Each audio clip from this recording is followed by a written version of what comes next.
세상을 유혹한 종말론이라는 책이 있습니다. 작년에 정윤석 기자라는 분이 쓴 책입니다. 세상을 유혹하는 종말론.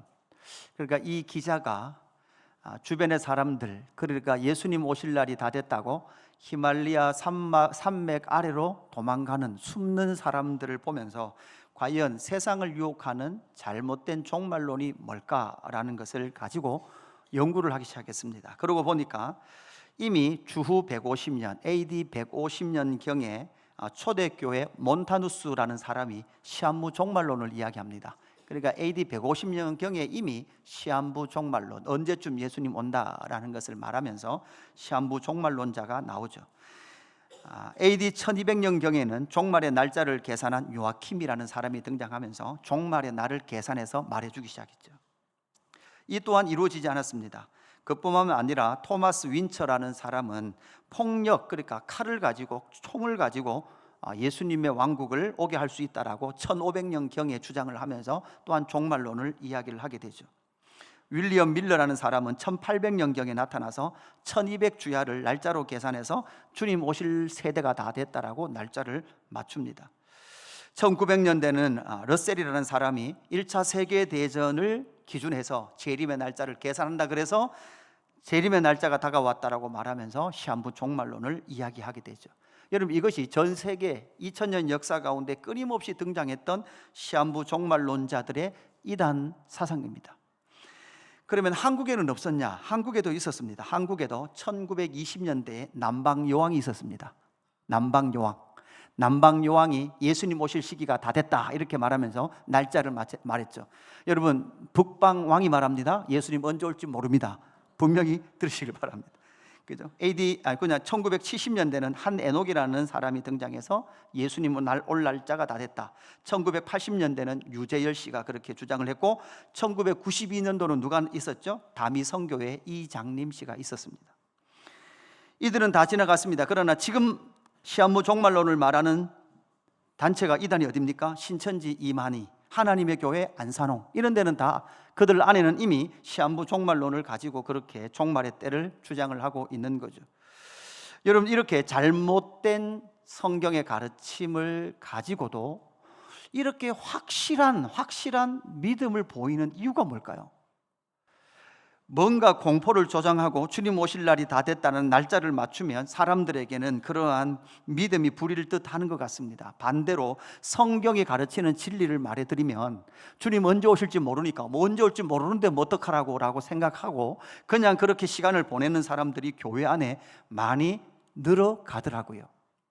사랑하는 성도 여러분, 우리 세대에 예수님 다시 오시기를 갈망하는 저와 여러분 되기를 주님의 이름으로 축복합니다. 이것을 사모하는 저와 여러분 되기를 주님의 이름으로 축복합니다. 그러면서 하나님의 진리가 온전히 선포되고 온전히 가르쳐짐에도 불구하고 왜 사람들은, 성도들은 믿음이 자라지 않는가라는 질문을 우리는 할 수밖에 없습니다. 여러분, 우리는 믿음이 자란다는 것은 하나님의 뜻에 대해서 관심을 가지는 거예요. 여러분, 하나님의 뜻이 뭔가요? 하나님의 뜻이 뭘까요? 하나님의 뜻이 뭔지를 우리는 지난 금요 기도회 때 확인했습니다. 이것이 그리스도 예수 안에서 너희를 향한 하나님의 뜻이라 그랬습니다. 너희를 향한 하나님의 뜻이 뭡니까? 교회의 영적 질서 속에 살아가는 것이 하나님의 뜻이라고 말했습니다. 그 교회의 영적 질서 속에 살아간다는 것은 목회자를 세워서 그 영적 질서를 교회 가운데 세워가시는 하나님이에요. 그러니까 여러분, 싫으나 좋으나 여러분은 교회 가운데에서 영적 질서, 주님의 몸된 교회 안에서 가르침을 받으며 그 가르침을 기억하며 적용하며 살아가야 될 줄로 믿습니다. 그렇게 살아갈 때 성도 간에 화목하고 사랑을 하는 거죠. 그렇게 사랑할 때 인격적 성숙과 성령 충만을 받게 됩니다. 이렇게 인격적 성숙과 성령의 충만을 받아가서 사는 그 사람들이 주님이 다시 오시는 강림하는 그날까지 성도의 전 인격을 보존하는, 그것이 바로 하나님께서 우리를 향하신 하나님의 뜻인 줄로 믿습니다. 이렇게 바울은 데살로니가 교회에다가 편지를 써 보냈습니다. 우리가 알듯이 지금 편지를 써 보내고 있는 데살로니가 교회는 세워진 지 길게 잡아도 1년이 되지 않은 교회입니다. 여러분 1년이 되지 않은 교회에 이미 여러분 뭐가 세워졌어요? 주님의 사람 목회자들도 세워지고 많은 주님의 사람들이 세워졌어요. 여러분 생각해 보십시오. 1년 동안 같이 신앙생활 했는데 누구는 집사가 되고 권사가 되고 목사도 세워지고 목회자도 세워지고 책임을 맡은 자들이 교회 안에 세워지는 거죠. 그러니까 교회 분위기가 좀 어떨까요? 뭐 1년 신앙생활 같이 했어요. 여러분 조금 무시하는 마음이 있겠죠. 지가 뭔데? 그죠?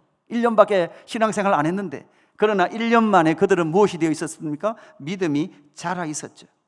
그렇게 믿음이 자라 있었던 데살로니가 교회에 얼마나 믿음이 자랐는가 하면 종말에 대해서 가르쳐도 문제가 없을 만큼 많은 종말에 대한 가르침들을 가르치고 있는 바울의 모습을 보게 되는 거죠. 세워진 지 1년, 복음을 전해서 그 복음의 열매를, 믿음의 열매를 맺은 지 1년밖에 되지 않은 그 데살로니가 교회에다가 이 편지를 써 보내고 있는 거죠. 그렇게 편지를 써 보낸 지 얼마 지나지 않아 대부분 학자들은 2, 3개월 이내에 다시 한 번 더 펜을 들게 됩니다. 다시 한 번 더 펜을 들게 된 책이 뭡니까? 데살로니가 후서입니다. 그래프를 보시죠. 이 표를 보시면 우리가 잘 생각을 못한 부분, 여러분 신약 성경에 가장 먼저 기록된 책은 데살로니가 전후서예요. 우리가 읽고 있는 지금 이 책이 신약 성경 중에 가장 먼저 기록된 책이에요. 바울이 2차 선교 여행 중에 세웠던 교회가 데살로니가 교회거든요. 데살로니가 교회를 세워놓고 바울은 고린도에 가서 또한 선교하고 있을 때 2차 선교 여행 중에 세워졌던 교회가 데살로니가 교회고, 2차 선교 여행 중에 기록한 책이 뭐예요? 데살로니가 전후서예요. 그러니까 2차 선교 여행 중에 세워진 교회에다가 그 선교 여행 중에 다시 편지를 써보내고 있는 거죠. 어디에다가? 데살로니가 교회에다가.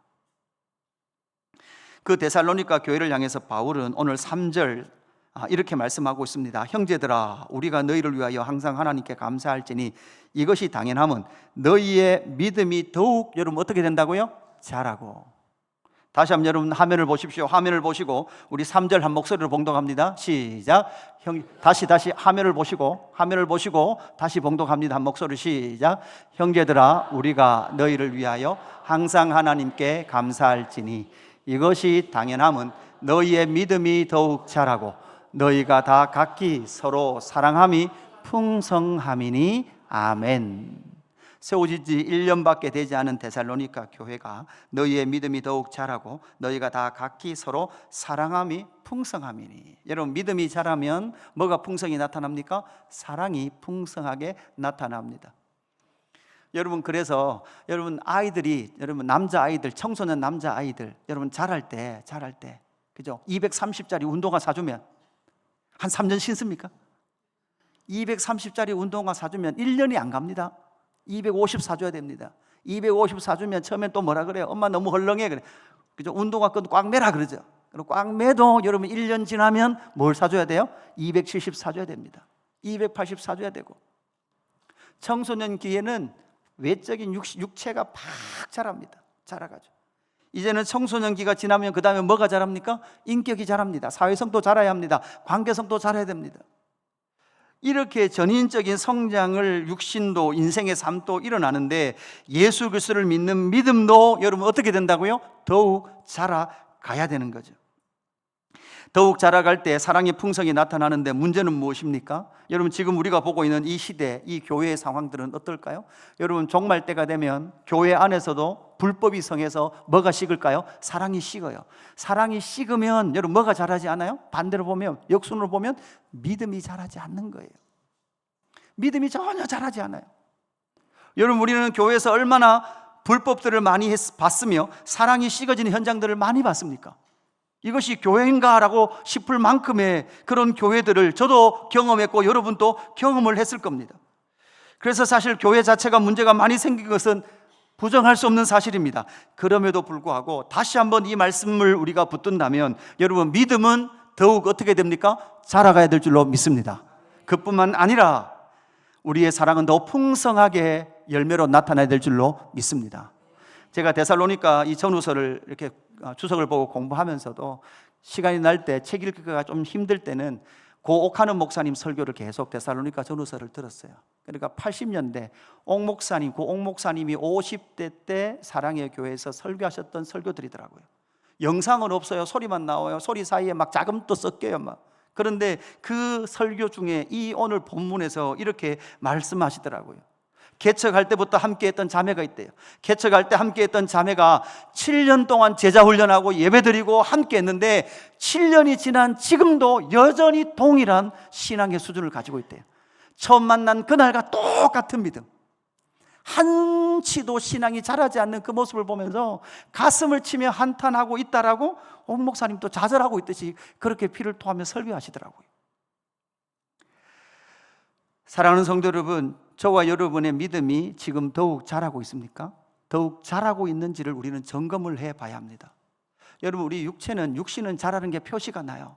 그러나 여러분, 우리의 영혼의 믿음이 자라는 건 표시가 잘 안 나거든요. 점검을 해봐야 되는 거죠. 그래서 오늘 3가지 점검의 포인트들을 함께 나누기 원합니다. 첫 번째 점검의 포인트가 뭐냐?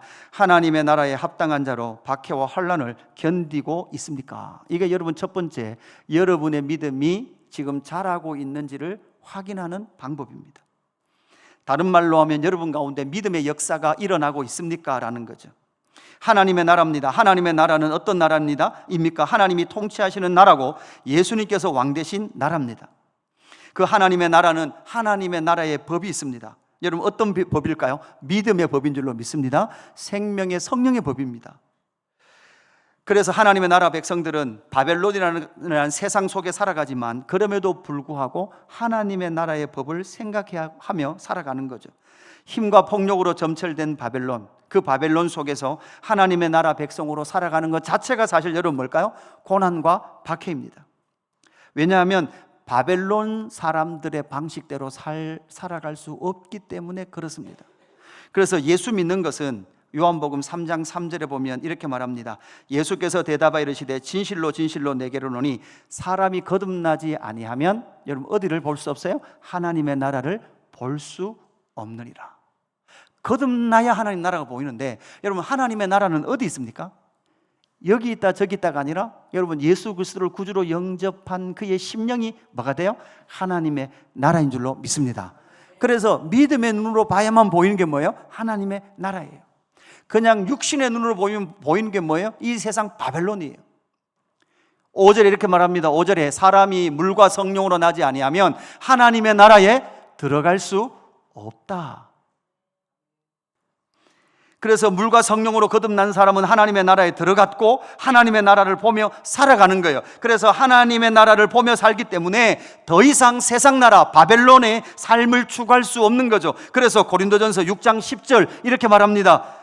도적이나 탐욕을 부리는 자나 술 취하는 자나 모욕하는 자나 속여 빼앗는 자들은 하나님의 나라를 유업으로 받지 못하리라. 여러분, 눈을 드십시오.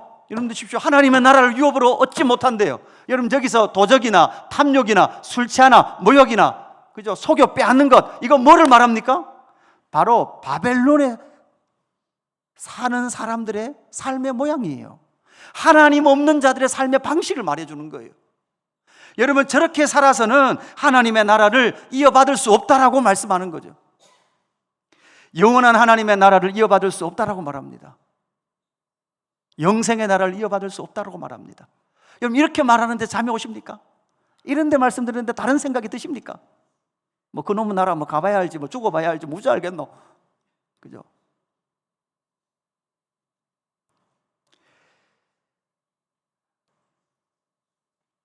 여러분, 우리의 이 땅의 삶은 데살로니가 교회처럼 눈에 보이는 박해는 많지 않을 거예요. 데살로니가 교회가 죽은 자에 대한 질문을 던졌던 이유는 우리가 생각을 해보면 데살로니가 교회 안에 1년도 되지 않은 교회 안에, 그 데살로니가 교회 안에 모든 성도가 이해할 수 없는 죽음이 있었어요. 그렇게 볼 수밖에 없어요. 순교자가 있었던, 예수 믿는다는 이유로 순교를 당했던 이런 죽음을, 지체가 순교당하는 죽음을 보면서 질문할 수밖에 없는 거죠. 하나님, 이 죽음이 무엇입니까? 왜 이렇게 죽습니까? 라는 질문을 할 수밖에 없었던 죽음의 현장, 순교의 현장이 데살로니가 교회였습니다. 그래서 오늘 4절 말씀 보면 이렇게 말씀하고 있죠. 그러므로 너희가 견디고 있는 모든 박해와 환난 중에서 너희 인내와 믿음으로 말미암아 하나님의 여러 교회에서 우리가 친히 자랑하노라. 그러니까 데살로니가 교회는 모든 박해와 환난이 있었단 말이죠. 그러니까 수많은 환난과 박해, 여러분, 예수 그리스도를 믿는 믿음의 사람들이 순교를 당할 만큼의 그러한 환난을 당하고 있음에도 불구하고 그들은 너희 인내와 믿음으로 말미암아 이렇게 말하고 있는 거죠. 지금을 살아가고 있는, 오늘을 살아가고 있는 신약교회, 신약교회인 저와 여러분은 이런 고난은 없을 거예요. 그러나 우리의 삶 가운데 여러분 두려움과 공포스러운 일들과 이해할 수 없는 일들이 일어날 거예요. 여러분 이때 여러분 우리는 그때 무엇으로 반응해야 합니까? 어떻게 반응할 기회입니까? 따라합시다. 믿음으로 반응할 기회입니다.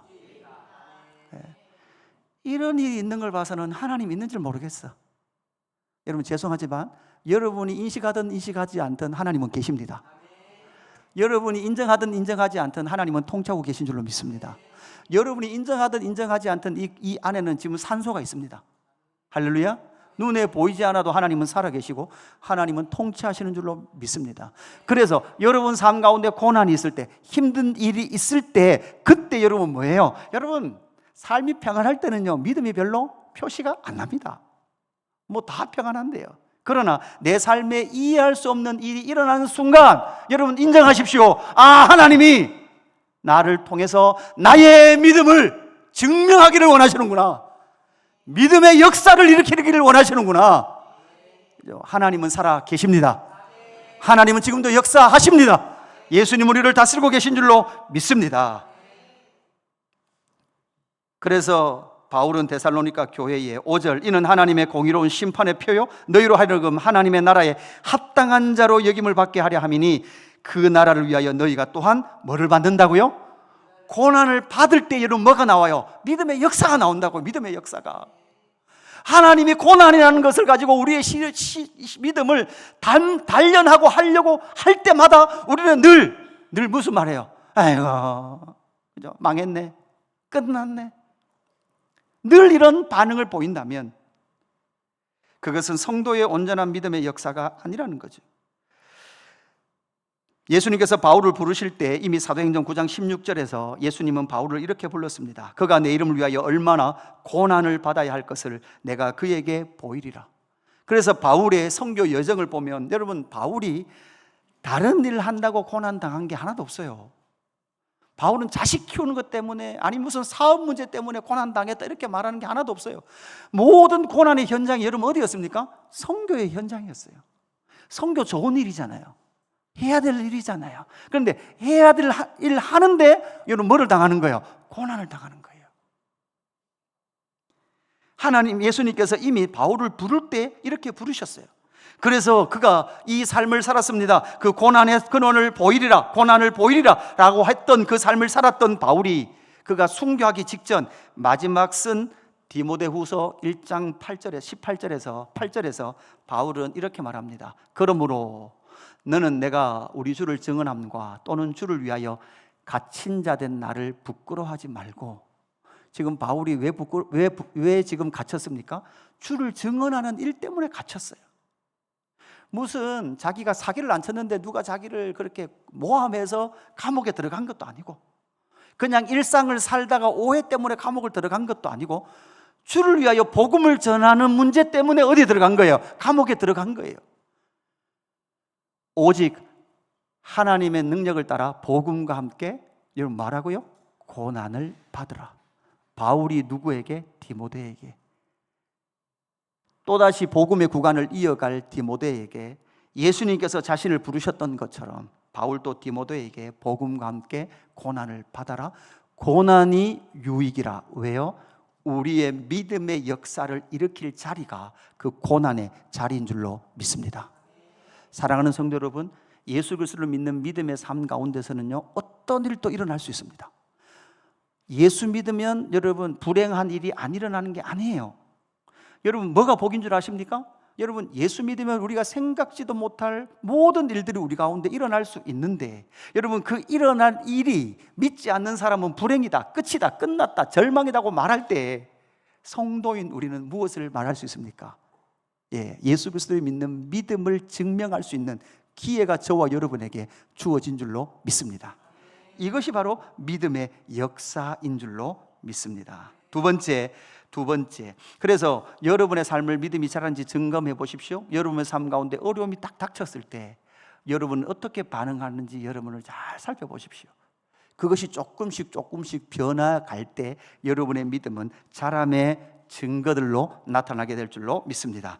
두 번째, 하나님의 공의로운 심판을 고대하는가? 소망의 인내가 여러분 가운데 있냐라는 거죠. 우리가 알듯이 신구약 중간기의 유대인들은 그리스도 메시아를 기다렸습니다. 왜 메시아를 기다렸는가 하면 그들은 700년 동안이나 나라를 잃어버린 채 그들은 온 제국으로부터 박해를 당했습니다. 멀리 보면 아수르로부터, 아수르 다음에 여러분 바벨론으로부터 페르시아, 페르시아로부터 헬라, 헬라에서부터 로마, 예수님 시대는 로마뿐만 아니라 헤롯의 가문으로부터 계속해서 박해를 당했는데 그 시간이 여러분 얼마예요? 700년이에요. 700년.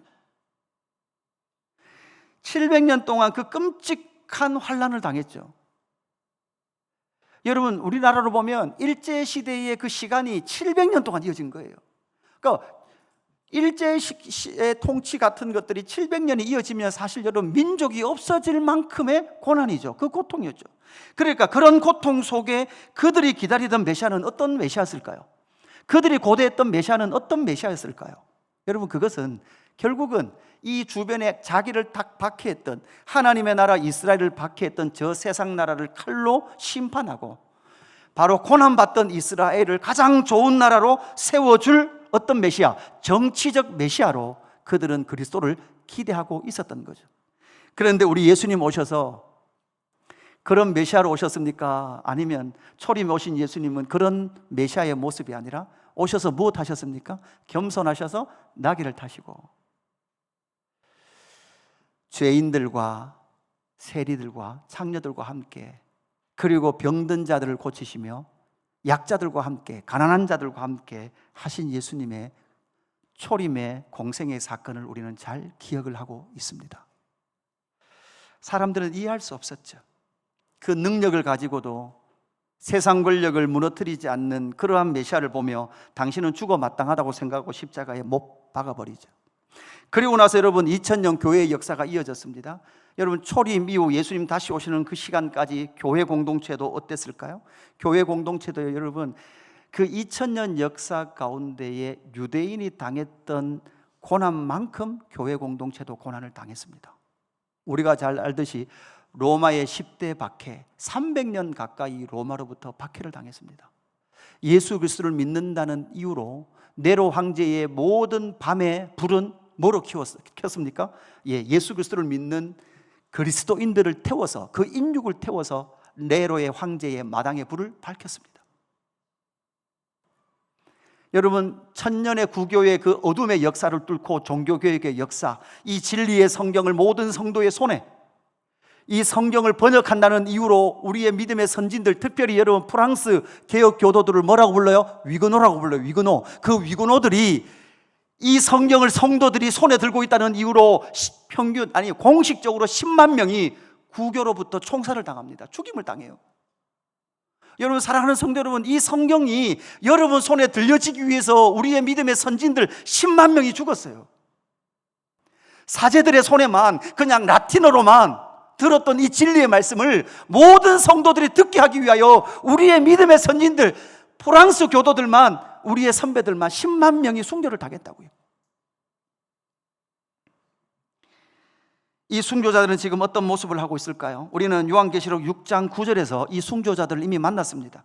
요한계시록 6장 9절 이후에 어떻게 말씀하고 있습니까? 다섯째 인을 떼실 때에 내가 보니 하나님의 말씀과 그들이 가진 증거로 말미암아 죽임을 당한 영혼들이 제단 아래에 있어. 여러분, 이 죽임당한 순교자들은 여러분 무엇 때문에 순교당했습니까? 하나님의 말씀과 그들이 가진 증거로 말미암아 순교당했다고요.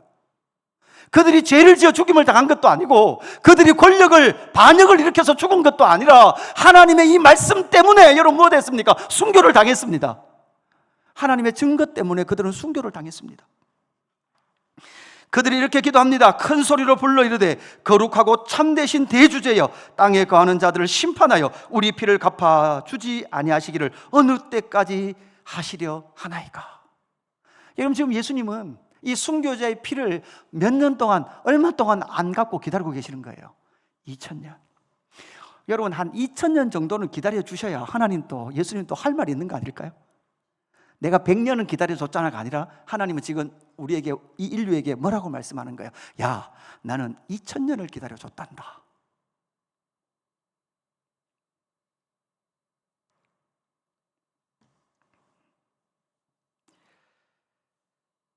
여러분은 정말 예수님께서 다시 오시는 그날에 공의로운 심판을 여러분 기대하고 계십니까?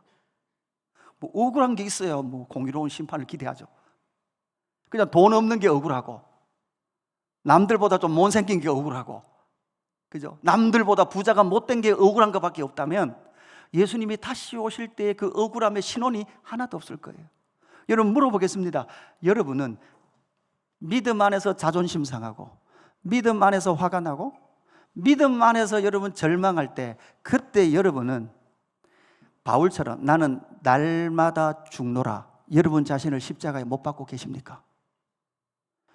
억울한 일을 당해서 너무나 억울한데, 내가 다 말해보고 싶은데, 내 성질대로 다 해보고 싶은데, 그 성질대로 하고 싶을 그때에 내 성질대로 하고 싶은 그 자아를 십자가에 못 박으며 나는 날마다 죽노라. 그래서 다시 오실 그날에 이 모든 십자가에 못 박은 순교자와 같은 그 삶을 신원해 주실, 그 공의로운 심판해 주실 그날이 있기에 나는 오늘도 이 억울함을 인내합니다라고 고백하며 신앙해 가는 것이 믿음이 성숙하고 성장한 자들의 특징인 줄로 믿습니다. 그래서 6절에 바울은 이렇게 데살로니가 교회에 편지를 써 보내고 있죠. 너희로 환난을 받게 하는 자들에게는 환난으로 갚으시고. 언제 갚으세요? 주님 다시 오시는 그날이에요. 그날까지 인내해야 되는 줄로 믿습니다. 환난을 받은 너희에게는 우리와 함께 안식으로 갚으시는 것이 하나님의 공이시니. 여러분, 환난을 받는 너희에게는 우리와 함께 하나님의 공의의 그런 갚으심이 있는데, 그게 뭐라고요? 안식이에요. 안식.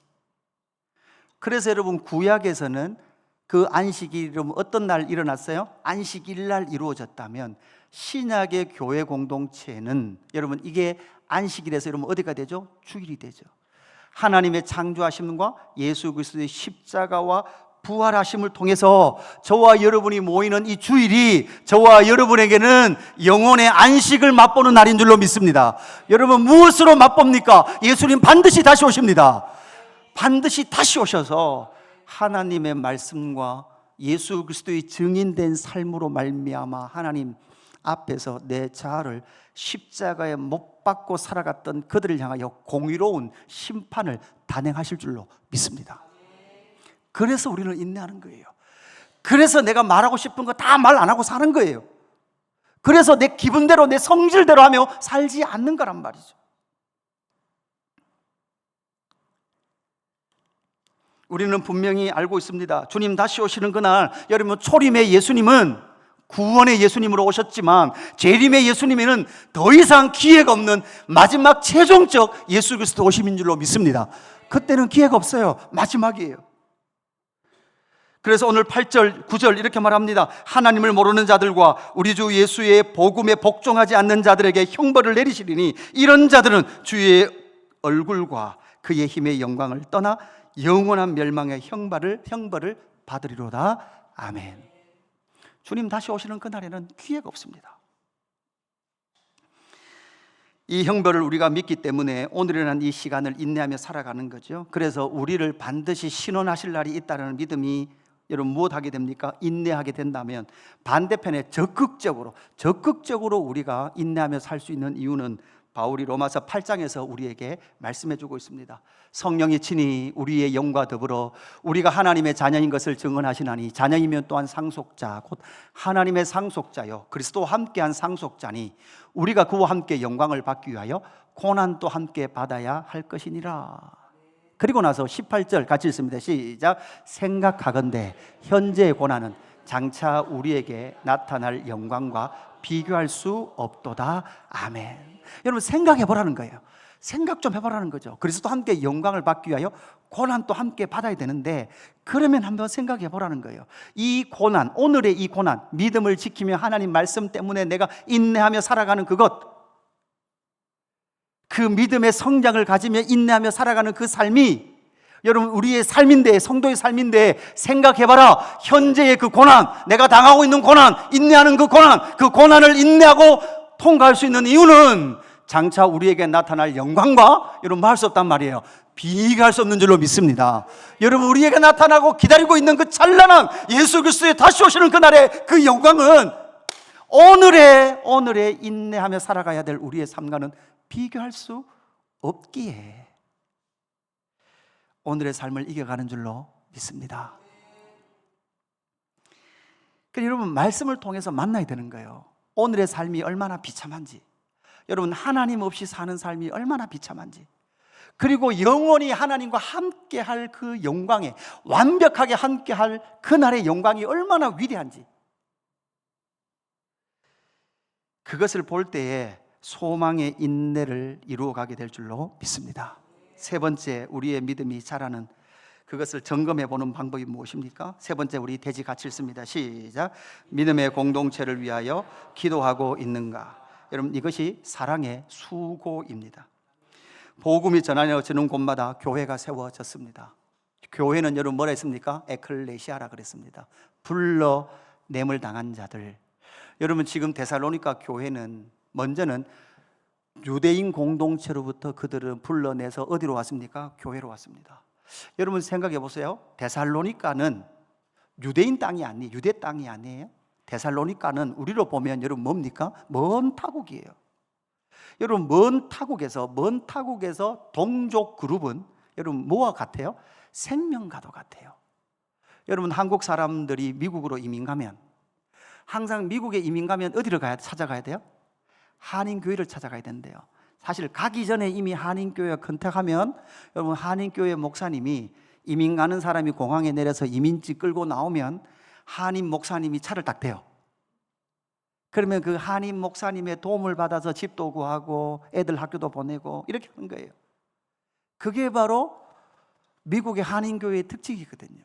여러분 이것처럼 데살로니가 교회에 있던 유대인 성도들은 자기들은 항상 어느 공동체 안에 있었어요? 민족 공동체인 유대 공동체 안에 있었어요. 그런데 그 유대 공동체 안에서 나온다는 것은 사실 여러분 무엇에 대한 위협일까요? 생존에 관한 위협이었어요. 쉬운 일이 아니었단 말이에요. 그뿐만 아니라 또 한 부류는 로마로부터의 불러냄이에요. 여러분 로마는 어디였습니까? 당시의 제국이었습니다. 여러분 로마의 시민권을 가지고 있다면 모든 것을 안전을 영위할 만큼 대단한 시민권이었습니다. 그런데 그들은 그 로마의 시민이 아니라 이제 어디의 시민이다? 하나님의 나라 백성이다. 하나님의 시민이라는 교회 공동체로 옮겨오게 됐단 말이에요. 그래서 그들은 유대 공동체로부터 로마로부터 불러냄을 당해서 새로운 에클레시아, 새로운 하나님의 나라 공동체로 모였던 것이 바로 데살로니가 교회였습니다. 그 데살로니가 교회는 사실 지금 1년밖에 되지 않았습니다. 데살로니가 교회에 있는 사람들은 믿은 지 1년밖에 안 된 사람들이에요. 교회가 세워진 지 1년밖에 안 된 거예요. 똑같은 거예요. 그 교회를 향하여 바울은 3절 4절, 오늘 본문 3절 4절 다시 한번 보면 이렇게 말합니다. 형제들아 우리가 너희를 위하여 항상 하나님께 감사할지니 이것이 당연함은 너희의 믿음이 더욱 자라고 너희가 다 각기 서로 사랑함이 풍성함이니 그러므로 너희가 견디고 있는 모든 박해와 환난 중에서 너희 인내와 믿음으로 말미암아 하나님의 여러 교회에서 우리가 친히 여러분 만다고요? 자랑하노라. 여러분 세워진 지 믿은 지 1년밖에 안 된 사람들이 모여있는 데살로니가 교회가 마게도냐 지역에 저 고린도 지역에 여러분 뭐가 되는 거예요? 자랑이 되는 거예요. 왜요? 모든 박해와 환난 중에서 너희 인내와 믿음으로 말미암아 그들이 인내하고 예수 그리스도를 믿는 믿음으로 말미암아 자랑이 되고 있다라고 말하고 있는 거죠. 이 교회를 위하여 바울은 어떤 헌신을 할까요? 바울은 이 데살로니가 교회를 향하여 어떤 수고를 할까요? 바울은 사실 데살로니가 교회에서 3주밖에 수고 안 했어요. 사실 여러분 바울은 약간 데살로니가 교회에게 미안해요. 왜 그럴까요? 데살로니가 교회가 바울을 오해하면 이렇게 오해할 수도 있어요. 사도라는 사람이, 선교사라는 사람이 폭동에 의해서 뭐 한 것처럼 보여요? 도망간 것처럼 보여요.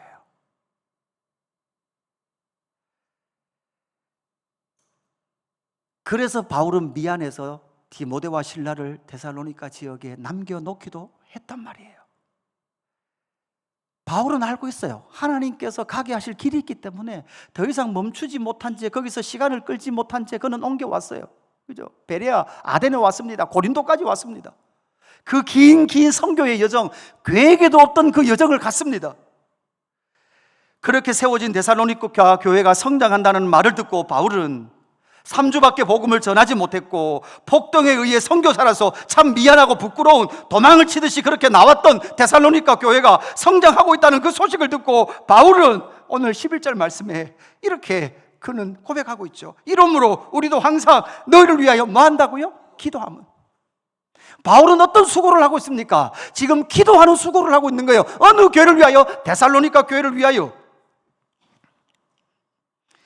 우리 하나님이 너희를 그 부르심에 합당한 자로 여기시고 모든 선을 기뻐함과 믿음의 역사를 능력으로 이루게 하시고 우리 하나님과 주 예수 그리스도의 은혜대로 우리 주 예수의 이름이 너희 가운데 영광을 받으시고 너희도 그 안에서 영광을 받게 하려 함이라. 아멘. 그 영광을 받도록, 영광에서 영광에 이르도록 바울이 지금 몸은 떠나 있지만 데살로니가 교회를 위하여, 그의 형제를 위하여 기도하는 수고를 하고 있다라고 고백하고 있는 거죠. 사랑하는 성도 여러분, 이 기도함은, 수고함의 사실 클라이막스는 뭘까요? 기도함이에요. 이거 왜 그런 줄 아십니까? 여러분, 하나님의 나라인 교회를 섬길 때는요, 기도하지 않고 수고한 것은, 기도하지 않고 헌신한 것은요, 사실 별로 헌신이 아니라고 봐야 돼요. 여러분, 그건 몸만 축나는 거예요. 우리가 헌신하는 이유는 하나님의 말씀과 성령의 역사함 가운데 기도로 시작하고 기도로 끝내는 것이 하나님의 나라 안에서의 섬김의 일들인 줄로 믿습니다. 사랑의 수고는요, 여러분 뭐로 시작합니까? 기도로 시작해요. 기도로 끝마쳐요. 여러분, 그리고 사랑하는 일은 뭐가 따라올까요? 수고하는 일이 따라오는데 가장 수고스러운 게 뭘까요? 기도하는 거예요. 기도하고 헌신하는 거예요. 기도하고 교사하는 거고요. 기도하고 일하는 거예요. 기도하고 밥하고요. 기도하고 셀리도 하는 거예요. 우리도 항상 너희를 위하여 기도하면 이렇게 말하는 거죠. 그들의 환난과 박해, 믿음의 성장, 교회 공동체 가운데 갈등을 이겨내는 방법이 무엇입니까? 그들을 위하여 기도합니다. 그 기도가 어디를 향합니까? 영광을 향합니다. 사랑의 공동체가 이루어지도록 기도합니다. 사랑의 공동체가 데살로니가 교회에 성취될 때, 사랑의 성취가 이루어진 데살로니가 교회의 사랑의 소식이 데살로니가만 머물러 있는 것이 아니라 마게도냐와 그리고 아가야와 고린도 지역에까지 그렇게 펼쳐 나가는 것을 볼 때, 성도의 기도를 통하여 교회와 이 교회를 넘어 열방의 교회와 땅끝까지 이 사랑의 소식이 성취되고 전하여질 줄로 믿습니다. 그래서 여러분, 성도의 사랑은, 그 사랑의 시작은 기도인데 그것은 보통의 그러한 헌신이 아니고 영광스러운 일이 아닙니다. 요한복음 17장 23절에 예수님께서 마지막 기도의 내용을 요한이 기록해 놨는데요, 대제사장적 기도에 곧 내가 그들 안에 있고 아버지께서 내 안에 계시어 그들을 온전함을 이루어 하나가 되려 하면, 고서 같이 읽습니다. 시작. 아버지께서 나를 보내신 것과 또 나를 사랑하심 같이 그들도. 아멘.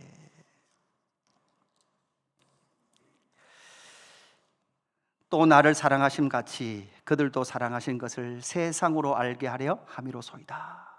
사랑하며 지금 바울은 기도하고 있는 거죠. 여러분, 저는 데살로니가 전서를 하면서, 설교하면서 사실은 어려운 주제들이 많아요. 뭐 신학적 주제로 종말론과 관련된 휴거라든지, 지난번에 했던 스가랴라든지 요한계시록에 나타난 왕국 설이라든지, 이런 것들에 대한 어려운 내용들이 많아서 상당히 많이 씨름을 했습니다. 씨름을 하면서도 또다시 또 하나의 마음이 어려운 부분은 데살로니가 전서를 묵상하면서, 여러분 오늘 말씀을 전했던 것처럼 왜 우리의 믿음은 성장하지 않는가라는 것이 저의 질문이죠. 거짓 진리를 알고도 저렇게 하나님 앞에 산다고 잘못된 진리를 붙들고도 저렇게 잘못된 믿음으로 반응하는 자들이 있는데, 진리를 말해줘도 왜 진리대로 반응하는 사람들이 잘 없을까? 여러분, 어떤 게 진리대로 믿음이 성장하는 대로 반응하는 거라고요? 여러분, 우리 안에 환란이 있을 때 아유 하나님 없네, 그죠? 아유 뭐 그냥 그렇지 뭐, 이렇게 반응하는 것이 아니라 그럼에도 불구하고 하나님은 살아계십니다 라고 반응하는 그런 사람들, 하나님의 공의로운 심판을 소망하면서 소망의 인내를 품고 오늘 내 안에 일어나는 모든 분노와 억울함들을 다 표현하지 않은 채 나를 십자가에 못 박고 순복해 가는 그 사람. 또 어떤 사람이라고요? 믿음의 공동체 안에서 사랑의 수고의 클라이막스가 뭐라고요? 기도의 수고를 하는 사람들. 그런데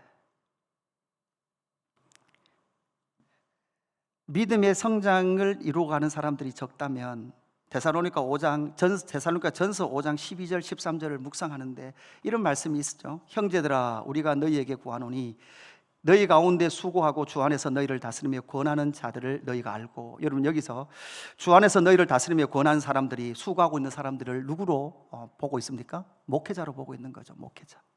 그래서 12절, 그들의 역사로 말미암아 사랑 안에서 가장 귀히 여기며 너희끼리 화목하라, 이렇게 되어 있는데, 그들의 역사로 말미암아, 그들의 역사가 누굽니까? 목회자들의 역사로 말미암아 사랑의 화목이 이루어져야 되는데, 성장이 이루어져야 되는데 믿음의 성장이 일어나지 않는다면 두 가지 가능성이죠. 여러분이 전혀 믿음대로 반응하고 싶은 마음이 없거나, 또 하나는 목사인 제게 뭐가 없거나 사랑이 없거나.